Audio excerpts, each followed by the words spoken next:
আজকে আরেকটা requested video এবং আজকের টপিকটা একটু সিরিয়াস হবে। সেটা হচ্ছে আমাদের এডুকেশন সিস্টেমকে নিয়ে। আমাদের এডুকেশন সিস্টেম কি আদৌ পাল্টাবে? জীবনে কি এটা পসিবল? প্রবাবলি আর এক সপ্তাহ পর হইতেছে আমাদের এসএসসি পরীক্ষা। আমার ছোট ভাই এসএসসি পরীক্ষা দিবে। তো বিশেষ করে আমাদের এই এডুকেশন সিস্টেম নিয়ে এত বেশি কথা উঠছে আমাদের রিসেন্ট এডুকেশন যে আমাদের যে মিনিস্টার আছে তাকে নিয়ে। আসলে আমার একটু এক্সপেকটেশন একটু বেশি ছিল যে যেহেতু কড়া মানুষ, সে একটা এডুকেশন সিস্টেমে কীভাবে করে চেঞ্জ করতে হয় বা কীভাবে করে বেটার করতে হয় সেটার একটা আমরা নমুনা দেখতে পারবো। বাট যতটুকু আমরা দেখছি আমি খুবই ডিসঅ্যাপয়েন্টেড অ্যাকচুয়ালি বলতে গেলে। সে জাস্ট মানে স্টুডেন্টদের উপরে একটু প্রেশার বেশি দিতেছে। আমার মনে হয় না যেটা করতেছে that is right, that is absolutely correct. But এইখানেই থেমে থাকলে হবে না। হোপফুলি এখানে থামবে না। স্টুডেন্টকে দিয়ে শুরু করতেছে, হয়তো ধীরে ধীরে আরও কঠিন স্টেপে যাবে। কারণ তোমাকে বিশ্বাস করবে না, বাট একটা এডুকেশন সিস্টেমের মধ্যে সবচেয়ে বেশি সহজ যেটাকে চেঞ্জ করা সবচেয়ে বেশি ইজি বা কন্ট্রোল করা সবচেয়ে বেশি ইজি, সেটা হচ্ছে স্টুডেন্টস বাদে বাকি যত সব এলিমেন্ট আছে ওই সবগুলোকেই চেঞ্জ করা অনেক অনেক অনেক টাফ। তো স্টুডেন্টদের উপর একটু করা হইলে তাদেরকে অবভিয়াসলি কিছু চেঞ্জেস আসবে এবং সেটা সবচেয়ে ইজিয়েস্ট জিনিস, মানে easiest way to fix an education system is to force on your or is to act on your students. ঠিক আছে, তখন তো আমাদেরকে আমি একটা ফ্যাক্টরস বলবো যে কেন শুধু স্টুডেন্টদের উপরে এত বেশি ডিপেন্ডেন্ট, বাকি সব সিস্টেমগুলো কেন একটা লুপের মধ্যে আটকায় আছে। ঠিক আছে, আমার যতদূর মনে হয় সব কিছু একটা লুপের মধ্যে আটকায় আছে। তো তোমাদেরকে আমি খুব ভালো করে একটু ভিজুয়ালসে তোমাদেরকে জিনিসপত্র বুঝাবো। তো তোমাদেরকে যদি আমি একটা জিনিস খুব ইজিলি বুঝাই, এডুকেশন সিস্টেম মূলত প্রাইমারিলি তিনটা জিনিসের উপরে ডিপেন্ডেন্ট। এক নাম্বার তো অবভিয়াসলি হইতেছে আমাদের স্টুডেন্টস, তো মানে কোনো কথাই রাখে না।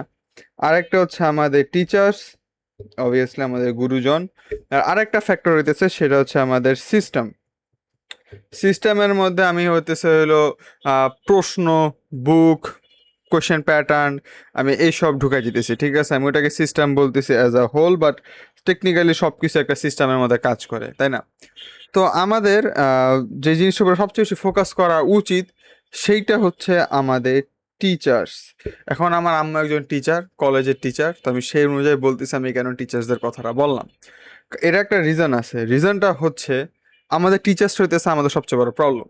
অ্যান্ড তোমরা এটা কেন বিশ্বাস করবে না, কারণ আমি যদি সিস্টেমটাকে পাল্টাই, ঠিক আছে, আমি বর্তমান সিস্টেমে যাই। বর্তমান সিস্টেম হইতেছে আমার ক্রিয়েটিভ সিস্টেমের উপর বেশি ডিপেন্ডেন্ট, মানে ক্রিয়েটিভ কোয়েশ্চেন বা যেটাকে তোমরা বলো হচ্ছে সৃজনশীল প্রশ্ন। ঠিক আছে, এইটা হচ্ছে আমাদের বর্তমান সিস্টেম। আমাদের কোয়েশ্চেন প্যাটার্নে যদি আমি যাই, আমি হয়তো ভুল হইতে পারি, বাট ওয়েট, আমি এনে কোনো ভুল ইনফরমেশন দিব না, আমি একদম এক্স্যাক্টলি একটু দেখে আসি। ওকে, আমি দেখে আসছি। আমি যেহেতু হচ্ছে সায়েন্সের স্টুডেন্ট, আমি সায়েন্সের জিনিসটা নিয়েই এখানে কথাবার্তা বলবো। ঠিক আছে, তো আমাদের সিকিউ, এখান থেকে আমাদের যেটা সিকিউ কোশ্চেন আছে সেটা আসবে হচ্ছে আমাদের 40 মার্ক। আমি 80 লিখতেছি কেন, সরি, 40 মার্ক। আর আমাদের কিউ বা শর্ট কোয়েশ্চেন বা ব্রিফ কোয়েশ্চেন যেটাই বলো না কেন, এইটা আমার থাকবে হইতেছে 10 মার্কের। আর বাকি 25 মার্ক হইতেছে আমাদের এমসিকিউ হইতেছে আমাদের 25 মার্ক। এই মিলায় হইতেছে আমাদের টোটাল, যদি আমি হিসাব ভুল টুল না করি তাহলে আমাদের হচ্ছে 75 মার্ক। প্র্যাকটিক্যালে 25 মার্ক, ওটা আমি ওই জায়গার মধ্যে রেখে দিই। ঠিক আছে, দ্যাট ইজ কমপ্লিটলি ফাইন, আমার কোনো সমস্যা নাই। এখন আমি এই জায়গার মধ্যে ফোকাস, এখানে একটা কোয়েশ্চেনের মধ্যে একটা চেঞ্জেস তোমরা দেখতেছো। আমার কাছে যেটা সবচেয়ে বেশি মনে হয়, ক্রিয়েটিভ কোয়েশ্চেন বা সৃজনশীল টাইপের যে প্রশ্নগুলো আছে একটা বুলশিট টাইপের সিস্টেম। আমার কাছে মনে হয় না সিস্টেমটা এফেক্টিভ, কারণ এটা খুবই লেইজি। এখানে মানুষদেরকে কোনো প্রকারের প্যাটার্ন রিকগনাইজেশন বা তুমি বলতে পারো ক্রিয়েটিভ কিছু শিখায় না।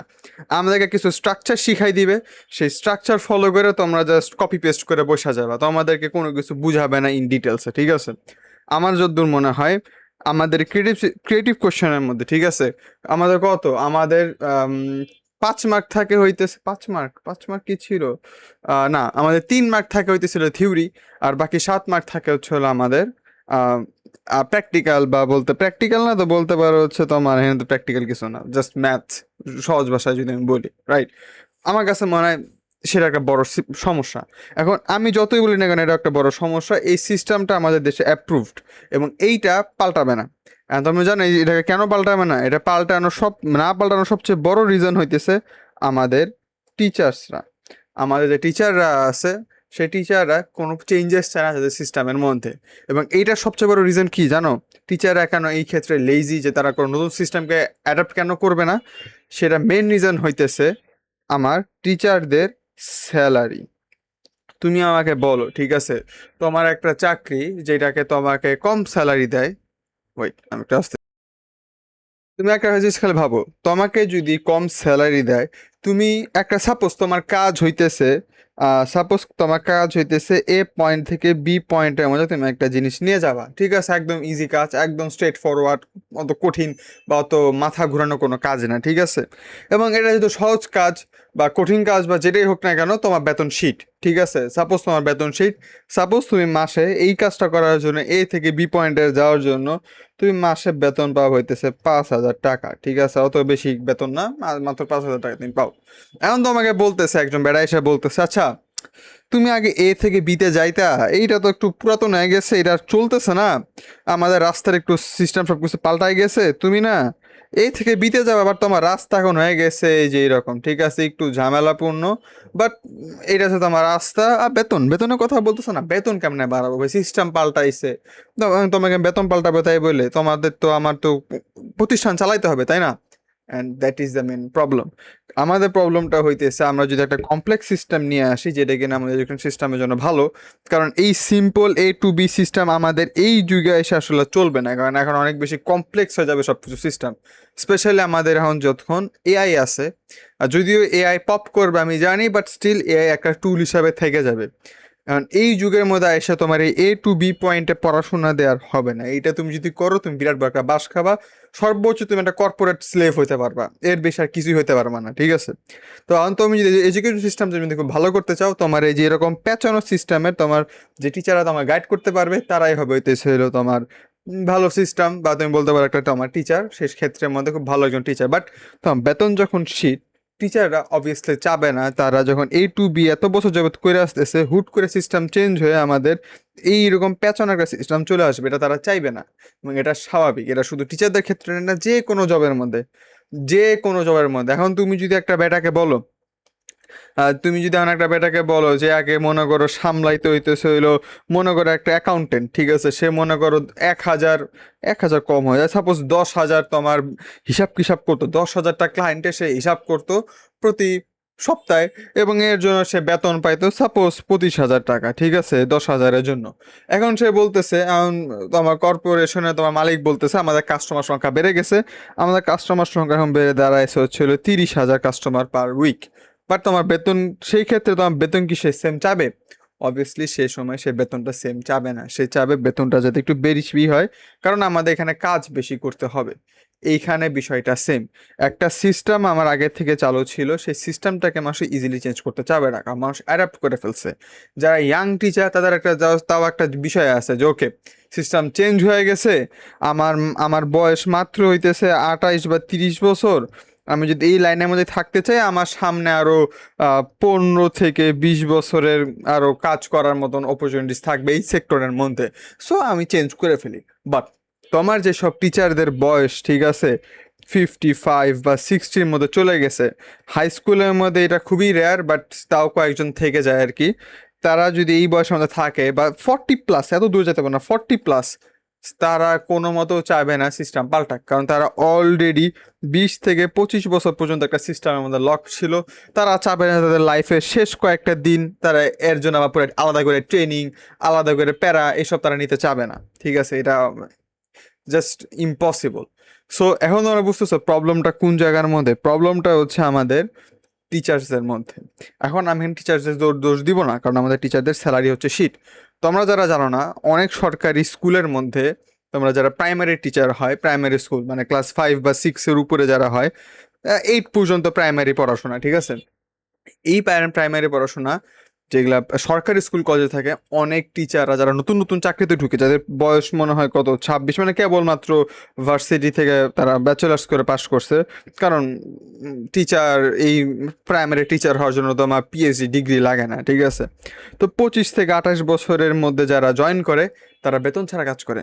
ইয়েস, স্কুলের মধ্যে তারা অ্যাবসলুটলি বেতন ছাড়া কাজ করে। বলতে পারো রাফিদ বেতন ছাড়া তারা কাজ করবে, এটা কি মেনে নিতে পারবো? তুমি বললেই হইলো। ইয়েস, তারা বেতন ছাড়াই ছাড়াই কাজ করে, তাদের ইনকাম যেন কেমনে হয়, যদিও খুব টাফ, তাদের ইনকাম হইতেছে হচ্ছে হইলো টিউশনি করে, অথবা কোচিং সেন্টারের মধ্যে চাকরি করে, বা নিজের একটা কোচিং সেন্টার দিয়ে। আর এটা আমি যখন কথা বলতে সরকারি স্কুল কলেজ, তাই না, আমি গ্রামের কথাটাই বলি, কারণ শহরের দিকে একটু সেফ থাকা যায় দিক দিয়ে। গ্রামের দিকের মধ্যে তো আমাকে কেউ 2-3 হাজার টাকা থেকে পড়াবে না, ঠিক আছে? তো আমার গ্রামের মধ্যে পড়তে হবে হচ্ছিল 100 থেকে 500 টাকা সর্বোচ্চ, এই রেঞ্জের মধ্যে তোমাকে পড়াবে সরকারি মানে যেসব পোলাবে না সরকারি স্কুল কলেজে পড়ে, এর থেকে বেশি মাস্টারের পিছনে খরচ দিবে না। আমার নানু বাড়ির ক্ষেত্রে, আমার নানু বাড়ি আরো প্রত্যন্ত এলাকার মধ্যে, সেই জায়গার মধ্যে টিচারদেরকে টাকাও দেয় না, খালি দুপুরে ভাতটা দিয়ে দেয়। এইভাবে করে চলে, বুঝছো? এখন তুমি বলো, এই সিস্টেমের মধ্যে তোমার কি এটা ইমপ্লিমেন্ট করা কি পসিবল? তুমি যে টিচারদের উপর এত প্রেশার দিবে, এটা তোমার কি মনে হয় justified? Absolutely not, absolutely justified না। যার কারণে এই সিস্টেমটাকে, পড়াশোনার এডুকেশনের সিস্টেমটাকে পাল্টানো সবচেয়ে বেশি কঠিন। এটা দেখলো টিচারদের সিস্টেম, ঠিক আছে, টিচারদের টান, টিচারদের সাথে সিস্টেমের খুব ভালো গভীর সম্পর্ক, যেটা আপনাকে আমি বললাম। সিস্টেম চেঞ্জ করা তো আরেক বিষয়। তার মানে কি, এতদিন যাব যারা তোমার উঁচু উপরের টিচারের লেভেলে যারা বসে আসছিল, যারা প্রশ্ন বানায় সেই কয়দিন, এখন তাদেরও কাজ করতে হবে। এখন যারা প্রশ্ন বানায় একদম এই সিস্টেমের মধ্যে যারা বসে আছে, ঠিক আছে, যারা সরকারি কর্মকর্তা বা যারা প্রশ্ন করে আর কি, ঠিক আছে, তারা তো আর একটু সিনিয়র টিচার হবে, তাই না? তো আমার এইচএসসি এসএসসি যে প্রশ্ন করে তারা একটু সিনিয়র টিচার হয়, তারা তো সিস্টেমের সাথে ডাইরেক্ট ইনভলভ, তাই না? তারা আমাদের মূল যে পরীক্ষাগুলো হয় এসএসসি আর হচ্ছে হলো এইচএসসি, এইচএসসি এইগুলো তারা প্রশ্ন করে, সো তারা অনেক বেশি এসবের মধ্যে লিপ্ত। তারাও চাইবে না সিস্টেমটাকে চেঞ্জ হোক, কারণ তারা অলরেডি একটা সিস্টেমের মধ্যে 2 বছর কাজ করে আসছে, মানে 10 থেকে 5 বছর কাজ করবে, আমি কেন সিস্টেম পাল্টাবো? তো সিস্টেম চেঞ্জ করাটা একটু টাফ। তো বুঝতেই পারতেছো, টিচার যখন চেঞ্জ করা টাফ, সিস্টেমে যখন চেঞ্জ করা টাফ, চেঞ্জ কাই করতে পারবা? চেঞ্জ করতে পারবে স্টুডেন্টদেরকে, ঠিক আছে? স্টুডেন্ট কি ফেল করছে, ও মা, কি আবার পড়ো, ক্লাস 7 আবার পড়বা, সমস্যা কি? ফেল করছো তুমি কি, তোমার বয়স নাক টিপলে দুধ বের হবো, তুমি কেরা, তুমি আবার পড়ো, ঠিক আছে, এখানে কোনো সমস্যা নাই। হ্যাঁ, তুমি কালকে সৃজনশীল পড়ছো, আজকে তুমি হুট করে দেখো সৃজনশীল বালটায় যাও, 10টা বড় বড় প্রশ্ন করতেছো, একটা প্রশ্ন 10 মার্কের, হ্যাঁ করো, সমস্যা কি? পড়বা তুমি, তোমার সিস্টেম পাল্টা দিছে, তোমার পড়তে হবে না? সবচেয়ে ইজি টার্গেট হচ্ছে স্টুডেন্টস, এর জন্যই দেখবা সবসময় স্টুডেন্টদেরকে টার্গেট করা হয় সবসময়। কারণ টিচারদেরকে না, আমি বলতে পারো যে তার মানে কি ভালো টিচার নাই? অবভিয়াসলি ভালো টিচার্সরা আছে, এরকম অনেক টিচার্সরা আছে যারা তাদের বেতন বাড়ানোর জন্য, বা স্পেশালি যারা প্রাইমারি লেভেলে আছে, আমি বলবো যারা কলেজ লেভেলে যে টিচারগুলো আছে, বা আমি তোমাদেরকে বলবো যারা হচ্ছে ইউনিভার্সিটি লেভেলে যে টিচারগুলো আছে, তারা ওয়েল এনাফ, তাদের কোনো সমস্যা নাই। তারা অ্যাটলিস্ট একটা ফ্যামিলি চালা যেতে পারবে শুধু কলেজ আর স্কুল ইউনিভার্সিটির পড়াশোনা করায়। বাট এই যে এই সব কিছু বড় সমস্যা হইতেছে কি জানো? সব কিছু বড় সমস্যা হইতেছে আমাদের এই স্যালারিটাই সবচেয়ে বড় সমস্যা। কারণ একটা খুব সহজ একটা হিসাব বোঝাই, স্যালারি কম মানে কি? স্যালারি কম মানে হইতেছে আমার পেট চলবে না। স্যালারি কম মানে আমার কোচিং ব্যবসা বেশি, ঠিক আছে, আমার কোচিং ব্যবসা উপরে চলতে হবে। এখন তুমি একটা সহজ সহজ একটা হিসাব করো, ঠিক আছে, যে মানুষ স্কুলের মধ্যে স্যালারি পায় 0, বা আমি তেমন যদি বলি, ঠিক আছে, আমার ফ্যামিলি থেকে অনেকজন আছে যারা স্কুলে, আমার আমার একটা দুঃসম্পর্ক একজন মামা হয়, ঠিক আছে, সে এক সময় টিচার, স্কুলের টিচার পড়ায়, এবং সে কিন্তু শুরুর দিকে বেতন পায় না। তুমি যদি বেতন পাও, তোমার স্টার্টিং স্যালারি যেন কত দিয়ে শুরু হবে? তুমি যদি ভাগ্য ভালো থাকে, তুমি 5,000 টাকা দিয়ে তুমি শুরু করতে পারবা, ঠিক আছে? 5,000 টাকা দিয়ে তুমি যদি শুরু করো, এখন তুমি যদি একমাত্র আর্নার হও তোমার বাসা, ঠিক আছে, 5,000 টাকা দিয়ে তুমি একদম মফস্বল এরিয়ার মধ্যে, তো 5,000 টাকা আমি বলছি ভালো সর্বোচ্চ লেভেলে, ঠিক আছে, তুমি একটু মফস্বল এরিয়ার মধ্যে গেলে, যেখানে একটু বিল্ডিং টিল্ডিং আছে, সেই জায়গায় গেলে 5,000 টাকা। আর তুমি যদি আর একটু গ্রামগঞ্জের দিকে যাও, তুমি যদি একটু চর অঞ্চলের দিকে যাও, সেই দিকে গেলে তোমার বেতন 1,000 টাকার বেশি যাবে না। ইম্পসিবল, 1,000 টাকা বেশি যাবে না। এবং এই 1,000 টাকা দিয়ে তুমি তোমার নিজের ফ্যামিলি চালাবা, তোমার বউ আছে, তোমার বাচ্চা পোলাপান আছে, তোমার বাবা মার খরচ আছে, এইসব টানা আসলে সম্ভব না। এখন এই জায়গার মধ্যে এক্সট্রা একটু টাকা পয়সা কই থেকে আসবে তুমি আমাকে জিজ্ঞেস করতে পারো? আমাদের কোচিং সেন্টার থেকে আসবে। হ্যাঁ, হোক 100 টাকা, হোক দুপুরে একটা খাবার, হোক আমার এই জায়গায় 500 টাকা, ঠিক আছে। আর যদি শহরের মধ্যে থাকো, ঢাকা শহরের মধ্যে থাকো, তাহলে হোক তুমি কোচিং এর জন্য 3,000 টাকা নিতেছো, ঠিক আছে, কোনো সমস্যা নেই, এটা তোমার একটা আর্নিং এর একটা অ্যাডিশনাল একটা জিনিসপত্র যোগ হবে। কারণ তোমার এই জায়গায় আমাদের বেতন নাই, তাছাড়া করা কিছু নাই। তো যখন সরকার বলে দেয় যে আমার কোচিং সেন্টারকে আমি একদম নাই করে দিব, 0 করে দিব, এইটা আসলে প্রবলেমটা এই জায়গার মধ্যে না, প্রবলেমটা হইতেছে এই জায়গার মধ্যে। এখন তুমি বলো, আচ্ছা তাহলে ভাই, তাহলে প্রাইভেট স্কুল কলেজগুলো কি? প্রাইভেট স্কুল কলেজগুলো, ইয়াস, সরকারি স্কুল কলেজে যে 5,000 টাকা 1,000 টাকা বেতন দিত, এর থেকে একটু বেটার, বাট অত ভালো বেটার না। রিজনটা কি জানো? যখন তুমি যখন একটা প্রাইভেট স্কুলে জব করতে যাবা, ঠিক আছে, একটা টিচার হিসাবে, আর পাবলিক নামে সাইডে লেখা রাখি, তুমি হ্যাঁ, তুমি হয়তো তুমি যদি একটা শহরের মধ্যে থাকো, আমি মফস্বল এরিয়ার কথা বলতেছি, মফস্বল এরিয়া তোমার একটা পাবলিক স্কুলের মধ্যে তোমার বেতন যদি থাকে 5,000 টাকা, তোমার একটা প্রাইভেট স্কুল সেই জায়গার মধ্যে তোমার বেতন, তুমি যদি লাকি হয়ে থাকো, তুমি যদি একজন ট্যালেন্টেড মানুষ হয়ে থাকো, তোমার সেই জায়গায় তোমার বেতন হবে হচ্ছিল এরকম থাকবে, মানে 10 থেকে 15% তোমার ইনক্রিমেন্ট থাকবে নর্মাল পাবলিক স্কুলের থেকে। এটাও কিন্তু একটা ওয়েল এনাফ বেতন না, তুমি একটা পুরো ফ্যামিলি যদি চালাতে চাও, তাই না? সেই ক্ষেত্রে তুমি যদি বলো যে ভাই আমার বেতনটা তো কম, এত কম বেতনে কি হয়, তখন বলবে তাহলে পাবলিক স্কুলে যাও। পাবলিক স্কুলে গেলে 5,000 টাকা যদি পাইতে পারো, যদি কানেকশনস থাকে। যদি কানেকশন না থাকে, তুমি শুরু করবা কত টাকা দিয়ে? 0 টাকা দিয়ে শুরু করবা। ঠিক আছে, তার এইভাবে করে ব্ল্যাকমেল করে জাস্ট বলে দেবে, তো মুখের উপরে বলে দেবে, এখানে আসলে করার কিছু নাই।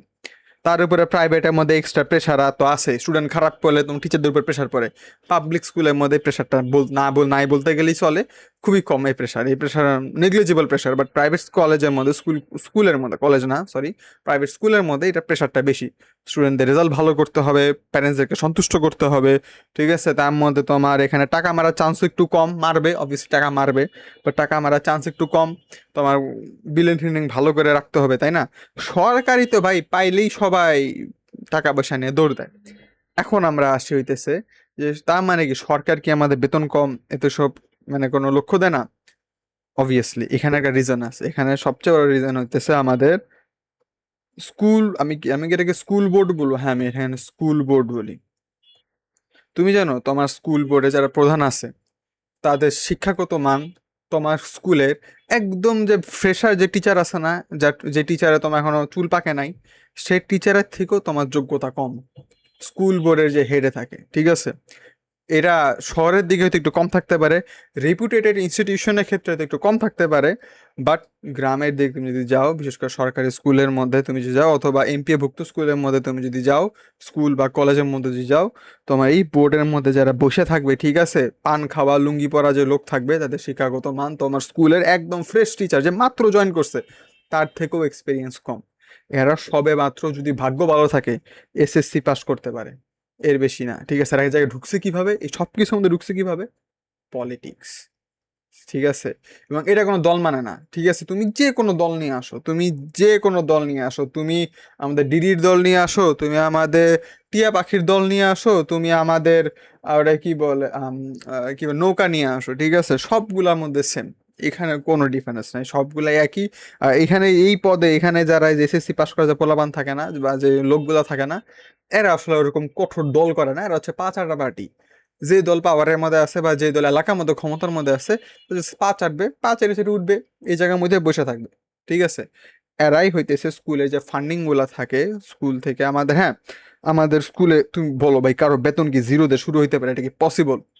হয়তো তার বেতন 0 না, হয়তো তার বেতন 2,000 ছিল, সবেমাত্র শুরু করছে, মাত্র সে স্কুলের মধ্যে একটা টিচার, তার না আছে অত ইনফ্লুয়েন্স, না আছে কোনো পাওয়ার, তার এই 2,000 টাকাটা আরামসে চলে যায় হইতেছে আমাদের স্কুল বোর্ডে যে হেড আছে তার মধ্যে। হ্যাঁ, কথা যদি ফার্স্ট না হয় পিয়নে 500 টাকা দিয়ে দিবে, এই যে আমি নিয়ে নিছি না, কারো বললো না এই যেন 500 টাকা চাটা খায় নিও। এইটা হইতেছে প্রবলেম। এই জন্যই তোমার এডুকেশন সিস্টেম জীবনও আগাবে না। কারণ তুমি যখন, হ্যাঁ তুমি যখন কি বলবো, এই টিচারদেরকে তুমি যখন প্রাধান্য দিবা না, টিচারদেরকে তুমি যখন সম্মান করবা না, স্টুডেন্টরা সম্মান করে, ঠিক আছে, স্টুডেন্টসরা টিচারদেরকে এনাফ সম্মান করে। স্টুডেন্টদের প্রবলেম না, প্রবলেম হইতেছে আমাদের যারা পাওয়ারফুল লোক আছে, আমাদের যারা পাওয়ারফুল লোক আছে পদের মধ্যে, তারা টিচারদেরকে সম্মান করে না, ঠিক আছে, অ্যাবসলিউটলি সম্মান করে না, and that is a problem.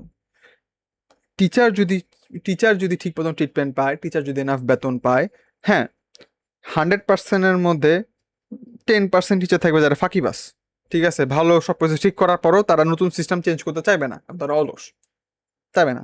But যদি বেতন ভালো থাকে, 90% টিচারদের কোনো সমস্যা নেই, তাদেরকে ট্রেনিং করাবে। তোমরা যা জানো না, সিস্টেম পাল্টাইলে ট্রেনিং করায়, সরকার থেকে ট্রেনিং প্রোগ্রাম থাকে, ওগুলো ট্রেনিং করতে হয়, ট্রেনিং করে তুমি নতুন সিস্টেম শিখতে পারবা, ঠিক আছে। বাট তারা করবে না, and that is the main problem. এর জন্য কি, ঠিক আছে, হ্যাঁ নকল করা খারাপ, হ্যাঁ হ্যাঁ নকল করা খারাপ। নকল কারা করে? টিচাররা নকল করবে না, ঠিক নকল করবে স্টুডেন্ট না। দাও স্টুডেন্টদের উপর ভারী দাও, ঠিক আছে। হ্যাঁ, ওকে ওকে, কি সিস্টেম খারাপ? হ্যাঁ আচ্ছা, আমি নতুন একটা বই অ্যাড করতেছি, ঠিক আছে, সিস্টেমের মধ্যে একটা নতুন বই প্লাস করলাম, ঠিক আছে, এই কঠিন কিছু আছে না, বই পড়বা, ঠিক আছে, ওই এক একটা প্যাটার্ন, তোমার টিচার একটা প্যাটার্ন দেখাই দিবে, তো আমার যদি এখানে A+B এরকম থাকে তুমি ফর্মুলাতে ফালাই দিবা, ঠিক আছে। প্রশ্ন তুমি এখানে A+B পড়তেছো, প্রশ্নের মধ্যে থাকবে হচ্ছে হলো A sine theta plus B sine theta, formula same, A+B whole স্কোয়ারে ফর্মুলা ফালাই দিবা, তোমার হয়ে যাবে, ঠিক আছে, ওখানে কোনো প্রবলেম হবে না। একটা প্যাটার্ন শিখাই দিবে, প্যাটার্ন মুখস্থ করে যাবা, প্যাটার্ন পড়ে যাবা, তুমি ভাববা যে ও আমি মুখস্থ করে করতেছি, আমি তো বুঝতেছি সবকিছু, হ্যাঁ, আমার কি, আমি এখানে A B পড়ে গেছি, আমার প্রশ্নের মধ্যে XY এসে বসছে, আমি মুখস্থ করছি, পরীক্ষার মধ্যে A B আসছে, পরীক্ষার মধ্যে আসছে XY, আমি সব বুঝি, ঠিক আছে, এরকম অনেকজন আছে। বাট আনফর্চুনেটলি আমাদের যে সিস্টেম আছে, সিস্টেম হেভিলি মেমোরাইজেশনের উপরে ফোকাস করে। এইটা মেমোরাইজেশন আমি তোমাকে যদি বলি, তুমি এটা বিরাট বড় একটা বাস খাবা তুমি যখন 11 আর 12 এর মধ্যে পড়বা, ঠিক আছে। আমি বলি তুমি যখন 9-10 এর মধ্যে পড়বা, 9-10 এর মধ্যে তুমি বেসিক পর্যন্ত তুমি একটু বেসিক খুব ভালো করে শিখতে পারবা। এই 9-10 এর বেসিক দিয়ে তোমার একটু অ্যাডভান্স লেভেলে পড়াশোনা তুমি করবা হচ্ছে হলো কলেজের মধ্যে। বাট এই অ্যাডভান্স লেভেলে পড়াশোনা না জাস্ট মুখে বলা বলি, অ্যাবসলিউটলি আমার যে কাজ করাবে স্কুল কলেজ সেটা হচ্ছে মুখস্থ, তোর মুখস্থ করাবে। এখন তুমি যদি মুখস্থ করতে পারো, ঠিক আছে, তুমি যদি বুঝো যে এই যে আমার একটা ম্যাট্রিক্সের সমস্যা, এইখানে এটা যদি সলভ করতে চাই, আমার যদি রাইট হ্যান্ড সাইড সমান সমান লেফট হ্যান্ড সাইড আমি যদি লিখতে চাই, আমার হুট করে এই ম্যাথের মধ্যে, এই ম্যাথের 5 নাম্বার লাইনের মধ্যে আমার আকাশ থেকে বাতাস থেকে খুব গপ করে আমি একটা ডিভাইড কি করবো, 1/cos x আমি ডিভাইড করলে পুরো ইকুয়েশন মিলা যায়, ঠিক আছে। তুমি আপনাকে মুখস্থ করে যাবে, কেন আসছে কোন এক্সপ্লেনেশন নাই, কেন তোমার মুখস্থ করতে হবে, মুখস্থ কি করলাম আমি পোলাপান, তোমার টিচাররা বলবে তুমি এটা যদি 5 বার তুমি যদি খাতায় বাসায় প্র্যাকটিস করতা তুমি সব পাইতা, ঠিক আছে। কিন্তু খাতায় আমি যদি 5 বার প্র্যাকটিস করি টেকনিক্যালি মুখস্থই হয়ে যাবে। এইটাই হচ্ছে মুখস্থ, এটা বুঝা না, ঠিক আছে। তুমি 5 বার একটা ম্যাথ করবা, এ তোমার ম্যাথ বুঝা না, এ তোমার ম্যাথ মুখস্থ হয়ে যাবে, তুমি বুঝবা যে ও ওকে এই তো ছিল 5 নাম্বার লাইনে যে আমি এরকম একটা ডিভাইড করলাম, পুরো অঙ্ক right hand side left hand side মিলা যায়, এন্ড এইভাবে করে সবকিছু চলে। ফিজিক্স করবা তুমি, ফিজিক্সের তোমাকে ফর্মুলা দেখাই দিবে, বলবে তুমি যদি দেখো যে কি বলে ওই কুয়ার উচ্চতা তুমি যদি দেখো 10 মিটার, তুমি ফর্মুলা যেটা আছে ফর্মুলা বসাবা, মানে অর্ধেক করে দিয়ে দিবা, এইটাই, এতটুকুই। তুমি যদি এমন করে মুখস্থ করে যাইতে পারো, ঠিক আছে, সিস্টেম তুমি যদি হালকা পাতা একটু বুঝো, ঠিক আছে, তুমি কিন্তু, আমরা কিন্তু কেউ আজ পর্যন্ত কোনো ম্যাথের কোনো কিছু ঠিক মতন করে বুঝি নাই, ঠিক আছে। তো ওই করবা না, ঠিক আছে, ওখানে তুমি আসবা না যে আমি অনেক কিছু বুঝি, তো আমাদেরকে স্কুল থেকে বুঝায় না, তুমি যতটুকু তুমি যদি বুঝতে পারো তুমি ট্যালেন্টেড মানুষ, তুমি বুঝছো, অথবা তুমি বাসায় বাসায় একটু রিসার্চ করছো বাইরের থেকে, আউটসোর্স করে নিছো, তাহলে তুমি বুঝবা। কিন্তু তুমি স্কুল কলেজের মধ্যে কোচিং সেন্টারের মধ্যে জীবনও বুঝাবে না, তোমাকে প্যাটার্ন রিকগনাইজেশন শিখাবে, আর হইতেছে তোমার মুখস্থ করে শিখাবে, কেমনে করে মুখস্থ করা, বেশি বেশি লেখবা, লেখলেই সব হয়ে যাবে, ঠিক আছে। তুমি একই ম্যাথ 10 বার করবা, দেখবা যে ম্যাথ পারো, তোমার জাস্ট প্যাটার্ন রিকগনাইজেশন করা শিখাবে, তোমাকে বুঝাবে না। এই সমস্যাটা তুমি যা কই যা কোথায় যে তুমি যেন বাস খাবা, এই সমস্যাটা তুমি যায় বাস খাবা হইতেছে অ্যাডমিশন টেস্টের মধ্যে। অ্যাডমিশন টেস্টের মধ্যে তোমার খুবই বেসিক লেভেলের প্রশ্ন করে। হ্যাঁ, তুমি এখন তোমার যদি মুখস্থ ক্যাপাবিলিটি খুব ভালো থাকে, তুমি 10 বছরের তুমি অ্যাডমিশনের যে সব কোয়েশ্চেন প্যাটার্ন আছে তুমি সব মুখ পড়া যাবা, তুমি সব প্র্যাকটিস করবা, হ্যাঁ, একটা ম্যাথ তুমি 20 বার পড়বা, একটু 20 বার পড়লে একটু মুখস্থ টাইপের হয়ে যাবে, তারপর থেকে যাবে তুমি পারতেছো, কইরা বেড়া কোনো মতে তুমি পাস টাস করেই, কারণ তুমি যদি অ্যাডমিশন টেস্টের মধ্যে বিশেষ করে যে সরকারি মানে পাবলিক যে সব ভার্সিটি থাকে, তুমি এগুলোতে তুমি যদি কোনো মতন করে পাস করে যেতে পারো, তাই দেখবা তোমার একটা পজিশন এসে পড়ছে, ঠিক আছে। এখানে পাস করা একটু টাফ, পাস করলেই তুমি একটা পজিশন আসছে, তোমার ভাগ্যক্রমে এখন তোমার উপর থেকে যদি যতজন মানুষ কমবে তোমার চান্সেস অত বেশি থাকবে তুমি সেই ভার্সিটিতে ঢুকার। সো ওখানে একটা যে বিষয় আছে, এই অ্যাডমিশনে এসে তুমি সবচেয়ে বেশি বড় বাস খালা। আমি আমার নিজের লাইফে দেখছি অনেক পোলাপান যারা এসএসসির মধ্যে গোল্ডেন টোল্ডেন পায়ে বসে আছে, তারা অ্যাডমিশনে যায় বাস খাইতেছে, কারণ তারা শিখছে হচ্ছে হলো প্রশ্নর প্যাটার্ন কিভাবে করে ধরতে হয়। এই সেম প্যাটার্নের সাথে আমি যারা মুখস্থ করছি বা আমার যারা এক্সিস্টিং নলেজ আছে, এইটার সাথে আমি কিভাবে একটা জিনিসকে মিলাইতে পারবো, এইটাই যখন পোলাপান শিখে যায়, তখন তোমার এইচএসসিতে অনেক ভালো মার্কস আসে, and তুমি এইচএসসিতে খুব ভালো করবা, বাট বাসটা খাওয়া হইতেছে হইলো অ্যাডমিশনের মধ্যে। অ্যান্ড এটাই দিচ্ছে প্রবলেম। সো অ্যাডমিশনের মধ্যে কারা কারা চান্স পায়, যারা হইতেছে হলে প্যাটার্ন রেকগনাইজেশনের উপর বেশি ডিপেন্ডেন্ট থাকে নাই, যারা একটু হলেও বোঝার চেষ্টা করছে। যা এখানে আমাদের অনেক আছে ট্যালেন্টেড মানুষ, দেখবা যে তোমার কোচিং এর মধ্যে দেখবা, ঠিক আছে, তুমি উদ্বাসে যাও, তুমি দেখবা যে একজন পোলা একটা জিনিস একবার দেখেই সব কিছু পাইয়া যায়, ঠিক আছে। ট্যালেন্টেড মানুষজন বা আগে থেকে কিছু পড়াশোনা করে আসছে একটু ভাবনার জন্য, ঠিক আছে, তুমি দেখবা যে এরা সব পারতেছে, তুমি পারতেছো না, তুমি যাবে ঘাবড়ায়, আল্লাহ আমি তো পারতেছি না, কেমনি কি হবে, এবং এখানে একটা লুপের মধ্যে আটকাই যাবা। অ্যান্ড ডিপ্রেস থাকবা, পরে দেখবা তোমার কনফিডেন্স ডাউন হয়ে যাবে। কনফিডেন্স ডাউন থাকার কারণে তুমি যতটুকু পারতা তুমি পাস মার্কটাও তুলতে পারবা না, এবং আলটিমেটলি তোমার অ্যাডমিশন পরীক্ষা খারাপ হবে। আর তুমি যদি আরেকটু দূরে যাও, তুমি যদি আরেকটু ফিউচারের দিকে যাও, তুমি যদি চাকরির খোঁজের মধ্যে যাও, সেক্ষেত্রের মধ্যেও চাকরির মধ্যে প্যাটার্ন রিকগনাইজেশন তোমার আসবে না। আমাদের বাংলাদেশে কোনো ভালো ইঞ্জিনিয়ার কেন না তুমি জানো? কারণ আমাদের কাছে মুখস্থ করছি, আমাদের কাছে কপি পেস্ট করা শিখাইছে, ঠিক আছে? ও মা ওয়াও, একজন একটা প্রোগ্রাম বানাইছে, হ্যাঁ প্রোগ্রাম হয়েছিল নীল কালার ছিল, আমি প্রোগ্রামের কালার চেঞ্জ করে লাল করে ফেলছি, হ্যাঁ আমি বড় ইঞ্জিনিয়ার। না, এই প্যাটার্ন, ঠিক আছে, আমি একটা ফর্মুলা একটা স্ট্রাকচার দেখে নিছি, সেই স্ট্রাকচারকে আমি জাস্ট কপি করে ফেলছি, আমি কোনো কিছু ক্রিয়েট করি নাই। তাই বাংলাদেশে ভালো ইঞ্জিনিয়ারের সংখ্যা খুবই কম, খুবই খুবই খুবই খুবই কম। কারণ আমাদের বেসিক থেকে আমাদের জাস্ট কপি পেস্ট করা শিখাইছে, আমাদের প্যাটার্ন ধরা শিখাইছে, এতটুকু। আমাদের ক্রিয়েটিভ কিছু শিখায় না, নতুন কিছু ক্রিয়েট করবো এরকম কোনো মাইন্ডসেট আসে নাই। যার কারণে তুমি আমাদের বাংলাদেশের মধ্যে ভালো ডাক্তার পাবা, ঠিক আছে? তুমি একটা ডাক্তার হয়ে তুমি যদি রিসার্চও না করো সমস্যা নাই, তুমি তুমি যদি মুখস্থ করতে পারো সব কিছু ভালো মতন, তুমি একটা ভালো ডাক্তার হইতে পারবা। এর জন্য বাংলাদেশে আমি বলবো যে ডাক্তার ভালো মতন আছে, যারা ভালো ডাক্তার তারা বিদেশে দেশ চলেও যায়। বাট সমস্যা হইতেছে আমাদের দেশে কোনো ভালো ইঞ্জিনিয়ার নাই, আমাদের দেশে কোনো ভালো রকম ক্রিয়েটিভ পার্সন নাই, and that is the main problem. তো এইটাই হচ্ছে মেন রিজন যে কেন আমাদের সিস্টেম পাল্টানো পসিবল না, আর কেন যদি পাল্টানো কথাও আসে সবচেয়ে বেশি বাস খায় আমাদের স্টুডেন্টসরা, কারণ দ্য ইজিয়েস্ট টার্গেট, ঠিক আছে? পিচ্ছি পোলা পান, না আছে ক্ষমতা, না আছে কোনো কিছু, বাস দেওয়া হবে। হ্যাঁ, আর যারা পলিটিশিয়ানদের পোলা পানরা আছে, যেই পোলা পানদের কাছে পাওয়ার আছে, তারা পড়বে হচ্ছে ইংলিশ মিডিয়ামের মধ্যে, আমাদের বাংলাদেশের ট্র্যাশ সিস্টেমের মধ্যে তারা পড়বেও না, এনিমে করে কাটাই যাবে। তোমার একটা রিয়েলিটি বলি, আমি নিজেও ইংলিশ মিডিয়ামে পড়ছি, ঠিক আছে? আমি ইংলিশ মিডিয়ামে পড়ছি হচ্ছিল ক্লাস 4 পর্যন্ত, 4-এর হাফ পর্যন্ত পড়ছি আমি বলতে পারো। অত প্যারা ছিল না জানো, আমার স্কুলে 2 মাস আমি ছুটি কাটাইতাম। হ্যাঁ, ছোট ছোট ক্লাসে ছিলাম, অফকোর্স ছুটি কাটাবো। আমি 2 মাস প্রতি, মানে সামার ব্রেক থাকতো আমার 1 মাস, 30 দিনের আমি সামার ব্রেক পাইতাম, ঠিক আছে? সামার ভ্যাকেশন আমরা এখানে আম খাওয়ার ছুটি পাই, এই ভার্সনের মধ্যে এসে আমি আম খাওয়ার ছুটি পেয়েছি 1 সপ্তাহ, 1 সপ্তাহ খেলে পেট ভরে আম খাওয়া, এরার ছুটি। সামার ভ্যাকেশন আমরা ওরকম করে পাইতাম না। আর তুমি যদি স্ট্রিক্ট স্কুলের মধ্যে থাকো, আমি খুব একটা কড়া স্কুলের মধ্যে ঢুকছি, ঠিক আছে? নাম এম দিয়ে শুরু হয়, ঢাকার মধ্যে, আমি নাম বলতেছি না, নাম বলে চাকরি থাকবে, নাম বলে আমি থাকবো না, চাকরি না রাফিদি থাকবে না, তো আমি নাম ডাইরেক্টলি বলতেছি না। আমি একটা স্ট্রিক্ট স্কুলের মধ্যে পড়ছি, এই স্কুলের মধ্যে আরো ছুটি কম। তো আমি তোমাকে খুব মজার একটা ইন্টারেস্টিং একটা কাহিনী বলি। আমি ইংলিশ মিডিয়ামে থাকতে আমি যত কিছু পড়ছিলাম ক্লাস 4-এর অর্ধেক পর্যন্ত, ওইটার বেসিক দিয়ে, ওইটার ম্যাথের বেসিক দিয়ে, ওইটার ফিজিক্সের বেসিক দিয়ে, এবং ওইটার বাংলা বাংলা পড়ি নাই, সরি, ইতিহাসের আমি মনে হয় যে বেসিক ইতিহাস পড়ছি, সেই বেসিক ইতিহাস আমাদের এই দেশের এই সিস্টেমের মধ্যে এসে তোমার পড়তে হয়তো ভার্সিটিতে এসে। তুমি ভার্সিটিতে এসে তুমি পিরামিড সম্পর্কে পড়বা, তুমি যদি ইতিহাস না পড়তে চাও, তুমি যদি আর্কিওলজিস্ট বই সব হইতে চাও, তুমি যেসব পড়াশোনা করবে না, তুমি আর্কিওলজিস্ট, তুমি পিরামিড নিয়ে প্রথম পড়াশোনা করবা দেশে হইলো ভার্সিটিতে এসে। আমাদের সব জায়গার মধ্যে সেই একই যুদ্ধ নিয়ে পড়ে থাকবে, 71-এর যুদ্ধ। যদি খুব ভালো ভাগ্য ভালো থাকে তুমি একটু মুঘল ওই সবের দিকে যাবা, বাট আমাদের দেশের ইতিহাসের মধ্যে আটকা থাকবা। আমাদের যে বিশ্ব পরিচয়কে তুমি সর্বোচ্চ গেলে ইউনাইটেড নেশন যে আছে, ইউজলেস জিনিসপত্র, হ্যাঁ, যুদ্ধ হইতেছে তার কোনো খোঁজ খবর না, তারা নাকি পিস, শান্তি রক্ষা করে, ওদের সম্পর্কে একটু জানতে পারবা, ওদের হেডকোয়ার্টার কোথায় এসব জানতে পারবা। বাট কত ইন্টারেস্টিং জিনিসপত্র আছে, তোমার রোমান এম্পায়ার আছে, তোমার গ্রিক মিথোলজি আছে, লিওনার্দো দা ভিঞ্চি আছে, তারপর তোমার পিরামিডস আছে, আরো কত কিছু আছে। আমি সব ক্লাস 4-এ শিখছিলাম, ঠিক আছে? ইংলিশ মিডিয়ামে থাকতে আমি এতটুকু পর্যন্ত পড়ছি, এতটুকুই আমি জানি, এর বেশি আমি কিছু তোমাকে বলতেও পারবো না, কারণ আমি এরপর আমি কিছু পড়িও নাই। এই এতটুক দিয়ে তুমি এইসব পড়াশোনা নাই, এইসব নাই। পিরামিডের কথা আমাদের বইয়ের মধ্যে নাই, কি আছে? ওই যে কি বলে যে কি কি বিহার জানি আছে আমাদের একটা, সে বিহারটাই আছে, ঠিক আছে? ওই বিহারই আমাদের পিরামিড। ওইটাই তুমি ক্লাস 5-এ পড়ছো, 6-এ পারবা, 7-এ পারবা, 8-এ পারবা, 9-এ পারবা, জাস্ট ইনফরমেশন একটা অ্যাড হতে থাকবে। অ্যান্ড এটাই হচ্ছে আমাদের সমস্যা।